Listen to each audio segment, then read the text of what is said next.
¿Qué tal, amigos de Encuentro de Negocios? Un gusto saludarlos en este martes, ya martes 20 de abril del año 2021. Nos acompaña como siempre nuestro amigo Rodrigo Ortiz, hoy con su análisis de la Bolsa de Valores, Economía y Finanzas. Estimado Rodrigo, como cada martes, es un gusto tenerte aquí en el programa. Buenas tardes, mi estimado Brian, un gusto una vez más poder estar aquí contigo. Estimado Rodrigo, pues bueno, platícanos cómo está arrancando esta semana en los mercados. Pues mira, mi estimado Brian, empieza una semana muy cautelosa, mucha calma, bueno, no cautelosa de calma, cautelosa de que los inversionistas están nerviosos y están tomando utilidades, tanto así que las bolsas han estado bajando, tanto el día lunes como a la apertura de hoy martes, las bolsas van a la baja, esto en espera de los reportes trimestrales, ya que empezamos el tiempo de reportes trimestrales, entonces están a la espera de, tanto así que, por ejemplo, el día de hoy al cierre, va a reportar Netflix sus resultados trimestrales y los cuales esperan que sean a la baja respecto al año anterior. Esto recordemos porque el trimestre anterior de la pandemia fue cuando Netflix tuvo más suscriptores y al tener más suscriptores por cuestión de que la gente estaba encerrada y demás, tuvo muy buen reporte trimestral. Entonces se espera un mal reporte trimestral para Netflix respecto al año pasado y entonces los mismos inversionistas ya empiezan a notar lo que hemos hablado aquí, que las acciones están un poco sobrecompradas, entonces están esperando buenos reportes trimestrales que sustenten las valoraciones actuales. Como no lo ven, en el corto no ven que los resultados van a ser tan positivos, es que han decidido tomar utilidades y en espera de a ver qué pasa, mi estimado. Así es, estimado. Bueno, ese es un momento que habíamos comentado en algún momento aquí en el programa. Está comenzando esa toma de utilidades y pues bueno, habrá que también que esperar cómo vuelve nuevamente esta retorno de inversión, si verdaderamente existe esa confianza, permanece o literalmente pues nada más fue como que aprovechar el momento y el boom que se tuvo durante todo este año.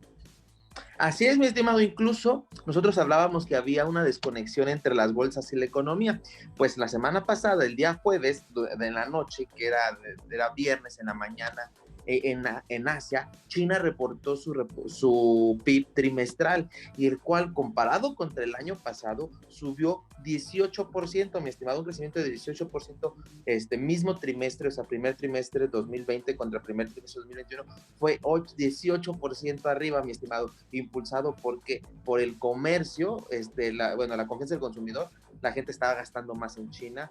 Recordemos que China realmente su dolor económico fue a finales del cuarto trimestre de 2019 y lo que fue el primer trimestre de 2020. Entonces China después de ahí empezó a recuperarse, fue el primero en salir, su ola de contagios ya no se aceleró tanto y demás.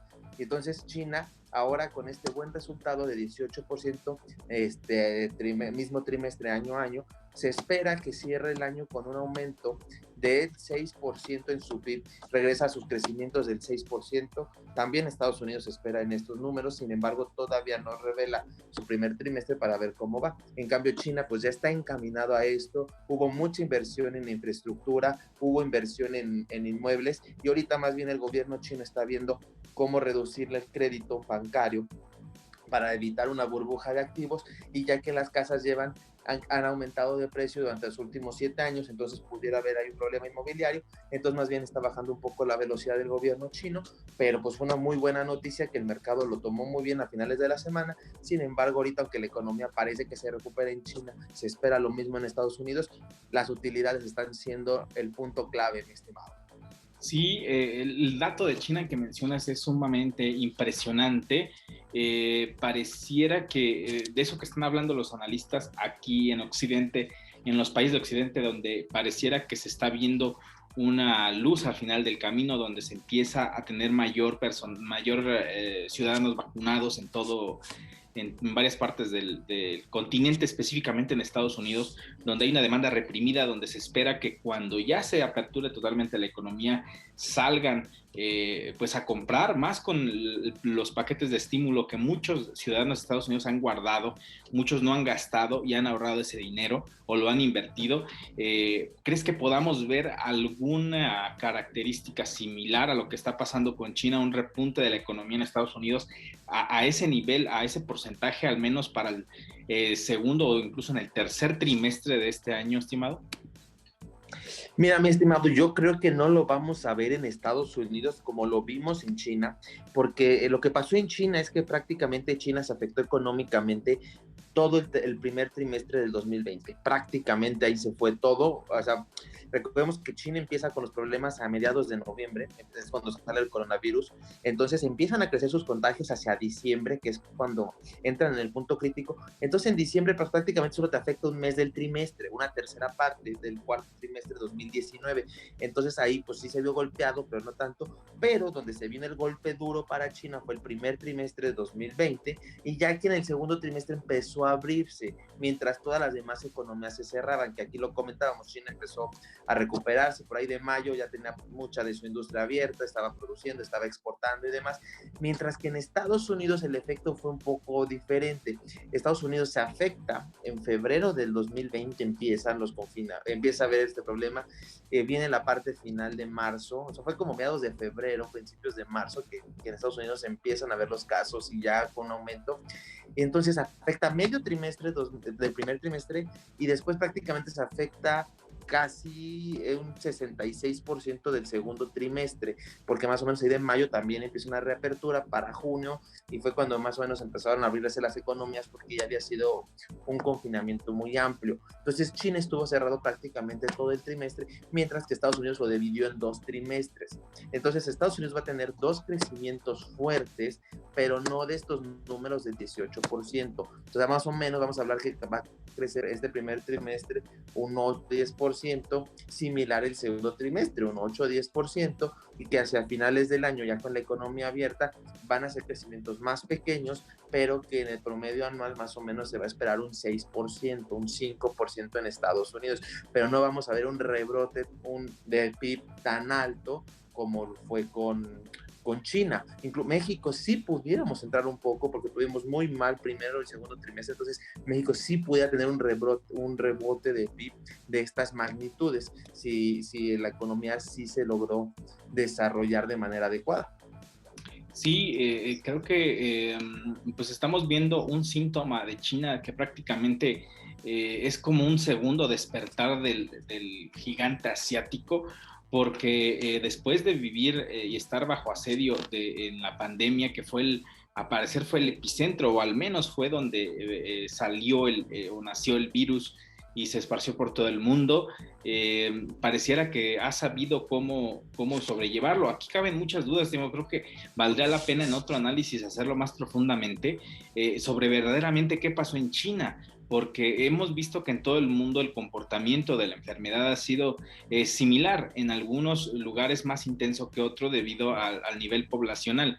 Y lo cierto es que China es el país con la mayor población de todo el mundo, más de 1.300 millones de habitantes, y el pensar que a pesar de sus estrictos confinamientos, porque prácticamente sitiaban ciudades totalmente, valdría la pena ver qué fue lo que sucedió en China desde un inicio de la pandemia, y saber que pues todo esto que sucedió o todo lo que sabemos al menos ha salido a la luz pública es verdad, o hay algo detrás. Si fue algo que prácticamente pues tuvo alguna consecuencia mayor y no lo sabemos.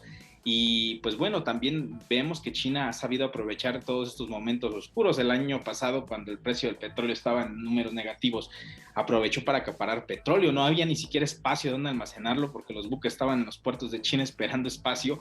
Pero vemos que ahora que todo está totalmente pues cobrando la normalidad, al parecer los chinos pues han sabido cómo administrar sus recursos, y supieron en el momento en que todos estaban cerrados, pues ellos se mantenían abiertos, y eso pues parece que está cobrando resultados sumamente positivos, estimado.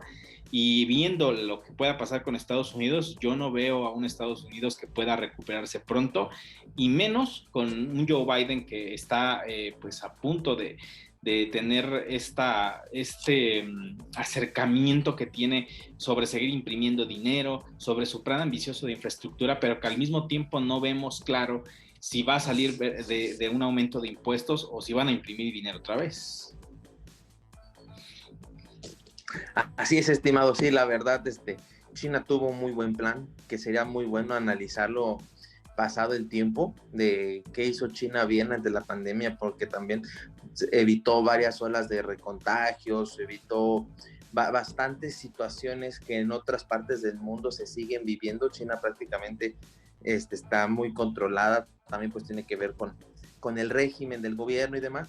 Pero sí, sería muy padre, muy interesante, estimado, hacer un análisis más profundo para llegar a esta parte de ver qué cosas bien hizo China y en qué se equivocó el resto del mundo, mi estimado. Así es, estimado, algo sumamente interesante, estimado. Y pasando a hablar sobre la Liga de Campeones, una noticia que llama la atención, estimado. Precisamente ayer se hablaba sobre este tema. Así es, mi estimado. Yo creo que la noticia de la semana en el mundo está haciendo esto de la Superliga que se quiere crear en Europa entre los equipos más poderosos. No lo vamos a tocar en términos de fútbol porque este no es el programa. Lo quiero tocar en términos económicos, lo que ha representado esta noticia que se suelta el fin de semana para equipos de fútbol y para que veamos el impacto que esto está teniendo. Pues bueno, mira, mi estimado, si nos vamos directo a la bolsa, hay varios equipos que cotizan en bolsa. Entre ellos hay 2 que van a participar en esta Superliga, que es tanto la Juventus como el Manchester United. Ambos, el día lunes, mi estimado, tuvieron brincos económicos, donde la Juventus ganó 18% solo por el hecho de esta noticia de la Superliga, mientras que el Manchester ganó 10%. Pues estamos hablando de retornos impresionantes en un día. Hoy martes saben ligeramente a la baja con 4% abajo promedio cada uno.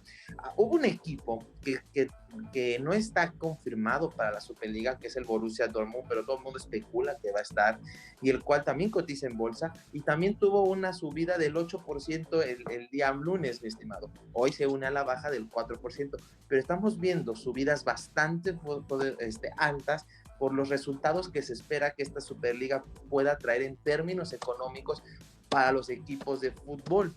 Un poco aquí revisando, vemos que esta Superliga estará financiada por JP Morgan con 4.5 billones de dólares, los cuales serían pagaderos a 23 años en una tasa del 2 y 3%. No es información oficial, es lo que se está especulando. Y es muy interesante porque JP Morgan ha estado participando en varias transacciones financieras de equipos europeos en los últimos años. Tuvo que ver cuando la familia Glazer de Estados Unidos compró al Manchester United en el 2003, cuando el Manchester United decide salir a bolsa, también fue a través de JP Morgan, fueron los encargados de levantar deuda para la remodelación que se está dando actualmente en el Santiago Bernabéu, ayudaron a equipos que van a participar en la liga como el Inter de Milán y otro que no está confirmado, que es la Roma, a levantar deuda ahora en tiempos de pandemia, ayudaron a una familia a comprar un equipo en la Serie A de Italia. Entonces JP Morgan se está metiendo mucho en el negocio financiero y lo vemos con estos números, y por eso le va a costar tanto a la Superliga con este crédito tan alto que les va a dar para iniciar. Sin embargo, la UEFA ya está reaccionando y está proponiendo, y se acercó a otro banco, mi estimado, a Centrus Asset Management, en el cual está ofreciendo Centrus Asset Management un financiamiento a la UEFA por 7 billones de dólares, con lo cual con esos 7 billones de dólares la UEFA pretende retener a estos equipos que están armando la Superliga. Entonces estamos viendo que ya en el término económico, mi estimado, se volvió un pleito entre el club de Toby contra todos, y entonces estamos viendo que ahora sí que vamos a hacer una subasta a ver quién paga más por los equipos para ver el fútbol, mi estimado. O sea, vemos cómo movieron la bolsa, están moviendo los mercados, los financiamientos. O sea, realmente esta industria del fútbol es muy grande, acaban de destaparla y es un pleito de billetazos, mi estimado. Sí, pareciera, bueno, siempre el fútbol ha sido una industria que ha generado miles de millones de dólares a nivel mundial, y ahora llama la atención que grandes casas de inversión como JP Morgan estén interesados en la liga. Seguramente es porque, bueno, no conozco mucho de fútbol, pero seguramente es una de las más rentables del mundo, y creo que, pues bueno, es la intención de ir diversificando la forma también de buscar inversiones en otros rubros, porque sí es un gran negocio. O sea, y creo que es uno de los negocios también que de los más golpeados durante todo este año, estimado, durante la pandemia. Los estadios estaban cerrados, algunos partidos se tuvieron que suspender, algunas ligas se suspendieron, no pudieron continuar. Después vino esta recuperación en el que se abrieron los estadios, pero sin público. Entonces ha sido un sector también muy golpeado de parte del sector de entretenimiento, como los cines o algunos otros, en el que implica la aglomeración de muchísimas personas. Entonces es interesante, creo que llegan en un momento en el que pues prácticamente el sector está golpeado, se siente muy golpeado el sector del fútbol, creo que está muy golpeado por la pandemia, y el que lleguen inversionistas de este tamaño, de cierta forma les da oxígeno, estimado. Creo que es un sector que seguramente va a salir nuevamente a brote. Esa demanda reprimida de entretenimientos la vamos a ver seguramente en unos meses, cuando ya se pueda salir completamente sin ninguna restricción, y vamos a ver seguramente eventos masivos grandes porque la gente quiere salir. Esa es otra realidad también, en el que todo este año que hemos vivido en confinamiento pues ha llevado a que mucha gente también tenga la necesidad de esparcirse y de entretenerse. O sea, el fútbol es parte de ello, y más allá de verlo en televisión, mucha gente le gusta ir a los estadios, le gusta pues ir a apoyar a su equipo, y creo que esto es parte fundamental, y creo que JP Morgan está llegando muy estratégicamente en un momento en el que precisamente lo necesita este sector, buscar inversionistas que estén interesados de, si no salvar al sector porque no está tan golpeado, sí darle un oxígeno, un salvavidas en un año que ha sido terrible para muchos sectores, pero más a este sector del entretenimiento.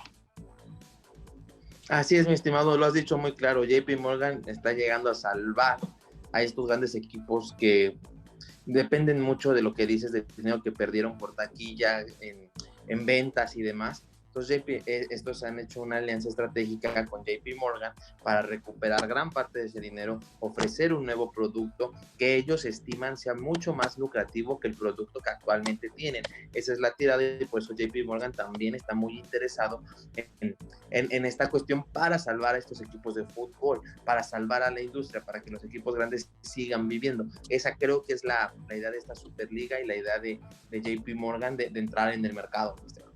Así es, estimado, sumamente pues sorpresivo el anuncio, porque sí llama mucho la atención. No era un sector como que estas grandes casas de inversión voltearan, pero interesante, porque como lo dices, están salvando al sector, pero más aparte están viendo que sí es muy rentable, y de hecho sí es muy rentable, es un sector muy rentable, que seguramente cuando todo vuelva a la normalidad se va a notar muchísimo más en la utilidad. Y para terminar, estimado, Tesla nuevamente vuelve a ser noticia, y no precisamente por sus exorbitantes precios en la bolsa con sus acciones, sino por un accidente que tuvo uno de sus vehículos. Al parecer se habla de que no iba en piloto automático, al menos no iba alguien conduciéndolo, y esto provocó que un accidente en el que hubo fallecidos, algo controversial, porque pues bueno, es parte de Tesla, es una de las innovaciones que muestra, es la autonomía de los vehículos, en las que puedas ir sin conducirlos, que se conducen solos, y pues ponen aprietos a la compañía nuevamente, en el que todavía no están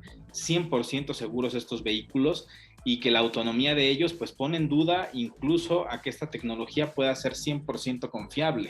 La tecnología no tiene palabra de honor, la tecnología falla, y es algo que siempre pasa, y esto cada vez se va a ver más común, o bueno, van a empezar a salir, porque cada vez hay más carros Tesla en la calle. Entonces, mientras estén en piloto automático, van a empezar a ver estas fallas y se van a ir corrigiendo poco a poco, pero pues primero ocupas probarlo para que salgan las fallas, y lo más lamentable es el costo de las vidas humanas, que al final son vidas humanas que están en riesgo por esta tecnología que está fallando, que todavía no es 100% confiable.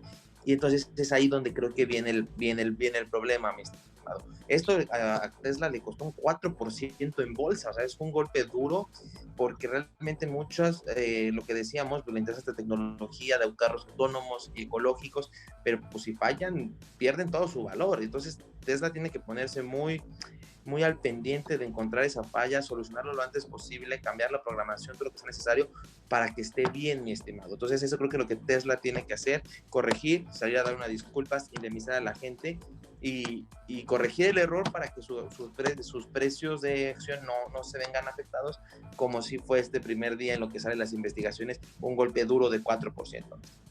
Así, estimado, 6,000 millones de dólares se evaporaron en un solo día en la bolsa por este incidente que sin duda alguna, bueno, es que son autos de tecnología de punta que son totalmente autónomos, aparte de las baterías de larga duración, etcétera.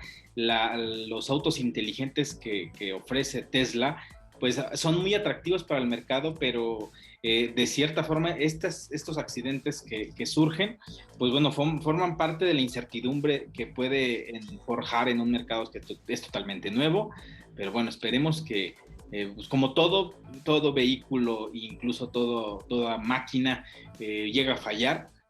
Si lo podemos ver en estadísticas, seguramente la estadística es muy baja, o sea, de cuántos accidentes hay de vehículos autónomos en todo el mundo, de todos los que hay, seguramente el porcentaje es sumamente bajo y entra en un rango que podría considerarse normal. Tampoco van a ser máquinas que sean perfectas, pero pues bueno, el mercado a veces no entiende eso y seguramente lo castigarán de alguna forma, estimado.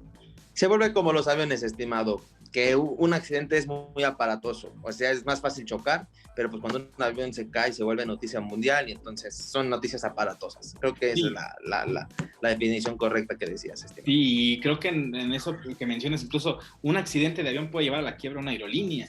Entonces habrá que ver que Tesla también puede tener no la misma suerte que una aerolínea, pero sí estos golpes duros de un pequeño accidente, pues sí lo van a hacer tambalear hoy y dentro de 30 años, estimado, porque se va a volver como lo comentas con los aviones, que según no pasa comúnmente un accidente de avión y cuando sucede, y si sucede por alguna situación que fue un error humano o alguna otra cuestión en la que la aerolínea tuvo problemas, se muere la marca y se acaba la aerolínea. Entonces yo creo que también Tesla debe de entender que ese mercado que está abarcando, que busca 100% seguridad, seguramente lo va a castigar en el mercado en su momento cuando lleguen a pasar estas situaciones. Estimado Rodrigo, pues como siempre un gusto tenerte aquí en Encuentro de Negocios como cada semana y pues nos escuchamos la próxima en radio y a través de nuestro podcast. Muchas gracias, estimado. Hasta la próxima.